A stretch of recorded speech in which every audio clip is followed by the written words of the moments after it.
我是凯迪雨耶，是一名裁缝，是底座之一的创始人。我从小就在伊犁河边长大，我希望通过我的作品，能把我们维吾尔族的爱德莱斯推广出去。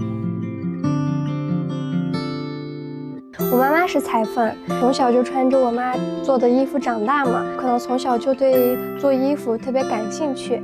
高中毕业之后就开始跟妈妈一块学，我妈手把手教我，有时候我们做到半夜2点。但是妈妈做的可能很多东西是老式的，我是想就是年轻化一点嘛。我是19年第一次在线上，当时还是在朋友圈，然后我就慢慢开始接单，在小红书开的店。Hello， 大家好，我们这里是底座之一，是一个做爱德莱斯服饰的直播间。大家喜欢的话，可以看一下我们的1号链接，就是我身上这个包包。去年6月份就把那个公园大街的第一个底座之一开起来了，就特别小，也就40平。慢慢客单也越来越多了，然后我自己也开始做不过来了，才有了我现在的这个工作室。第一次可能全国都有人认识到我，是我做爱德莱斯马面裙的时候。年初过年的时候，我就想给自己做一个过年能出去玩的一件衣服，然后就各种找料子，就觉得那不如用爱德莱斯去尝试着做一下。我就是把那个过程录制下来，然后发布到抖音上面了嘛，然后就被大家认识了。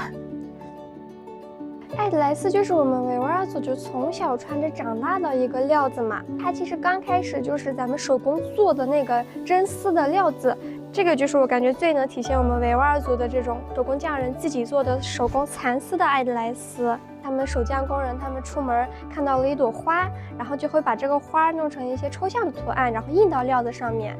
比如说这个它就是大朵就这种花，然后两边会有这种羊角一样的图案。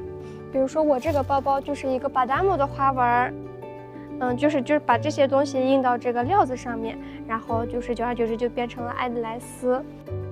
爱德莱丝绸就是慢慢发展，现在不局限于某一种料子上面，咱们爱德莱丝的图案就变成了一种就是爱德莱丝这种文化，咱们现在的日常生活中随处都可以见到我们爱德莱丝的这个图案。其实我还是挺幸运的，我一直都很顺利。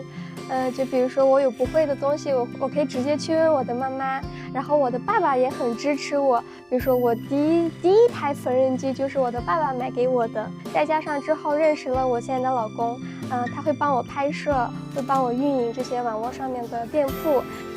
等一下，3、2、1，你就抓拍就行，不要太生硬。衣服的话，其实我更喜欢做一些中式跟爱德莱斯，就咱们新疆的这个非遗的爱德莱斯嘛，结合到一块的这种风格。因为很多人他第一次接触到爱德莱斯，可能穿了一次或者是戴了一次，他就喜欢上这个图案了，这个料子了。我的愿望是在4月份去开一家有门面店，通过我的努力，把我们的维吾尔族爱德莱斯宣扬出去。